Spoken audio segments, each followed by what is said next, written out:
నమస్తే అందరికి. నేనైతే జూబ్లీస్ వచ్చేసిన. ఇంకా ఇప్పుడు ఇక్కడ ఏది గెలుస్తా అని ఒకసారి అయితే అనుకుందాం. అన్న వాళ్ళు మొత్తం ఇక్కడ ప్రచారం చేస్తారు.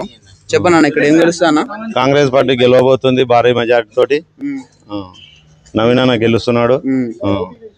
అది అందరూ మరి కాంగ్రెస్ పార్టీ అంటే నవీన్ అన్న అంటే అందరూ ఇక్కడ మొత్తం అందరు ఎవరిని అడిగినా కూడా అదే చెప్తున్నారు. నేను కూడా చాలా మందిని అడిగి వస్తున్నా ఇప్పటికి. ఒకసారి అయితే చూడండి, అన్న వాళ్ళు కూడా అదే చెప్తున్నారు. భారీ మెజార్టీ తోటి గెలవబోతుంది జూబ్లీహిల్స్ లో. ఏమైనా చెప్తారా? చెప్పండి అన్న. ఇంకేం చెప్తాం, ఇంకా నవీన్ అన్న గురించి చెప్పాలంటే ఇంకా అది ఉంది. టీసీ బిడ్డ, ఇక్కడనే పుట్టి పెరిగిన ఆయన, ప్రజల గురించి ఎన్నో సేవలు చేసి ప్రజలలో ఉన్న మనిషి. ప్రజల కోసం ఏదానికైనా రెడీ ఉన్నాడు. ప్రజలకు సేవ చేయడానికి ప్రజలంతా కూడా, ఈ జూబ్లీహిల్స్ ప్రజలంతా కూడా నవీన్ అన్నను గెలిపేయడానికి చాలా తాహతాలు ఆడుతున్నారు. 100% గెలిచినట్టే ఇక. ఓకే అన్న, థ్యాంక్ యూ అన్న. ఇక్కడ ఏది గెలుస్తా అనుకుంటున్నా? మరి బీఆర్ఎస్ గెలుస్తా అనుకుంటున్నాను బాబు.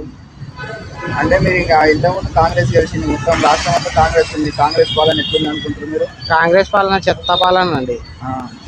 ఏం బాగాలేదు మాకు. మేము పనులు చేస్తున్నా, మాకు పనులు ఒక్క రూపాయి పని దొరుకుతలే. బీఆర్ఎస్ గెలుస్తా అనుకుంటున్నాం. బీఆర్ఎస్ కేసీఆర్ పరిపాలన ఉన్నప్పుడు మేము ఒక్కరోజు ఇంటికాడ ఉండేతోళ్ళం కదండి.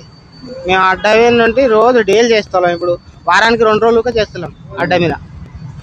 వారానికి 2 రోజులుగా చచ్చిపోతాం మేము. అసలు ఒక్క రూపాయి దొరుకుతలే. ఈ ప్రభుత్వంలో మాకు చాలా ఇబ్బంది అయిపోయింది, బాగా చాలా ఇబ్బంది అయిపోయింది. మళ్ళా అది బీఆర్ఎస్, ఇక్కడైతే బీఆర్ఎస్ వస్తుందని అనుకుంటున్నాం. మా అంచనా ప్రకారం మాగంటి సునీత ఖచ్చితంగా గెలుస్తుందని అనుకుంటున్నాం. నమస్తే అందరికి. ఇంకా మనం బస్సులో అన్న వాళ్ళతో ఒకసారి అనుకుందాం ఎట్లా ఎవరు గెలుస్తారు ఏందనేది.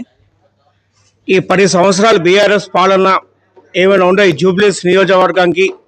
ఎక్కడ చూసినా అక్కడ గొంగలు ఉన్నాయి. రోడ్లు కానీ, డ్రైనేజీ పైపులు కానీ, ఎక్కడ చూసినా వస్తారు, పోతారు, హోటల్కి వెళ్ళిపోతారు. ఈ 10 సంవత్సరాలు బీఆర్ఎస్ ఏమైనా గవర్నమెంట్ ఉందో 3 సార్లు ఎమ్మెల్యే మాగంటి గోపీనాథ్ గారు గెలిచారు.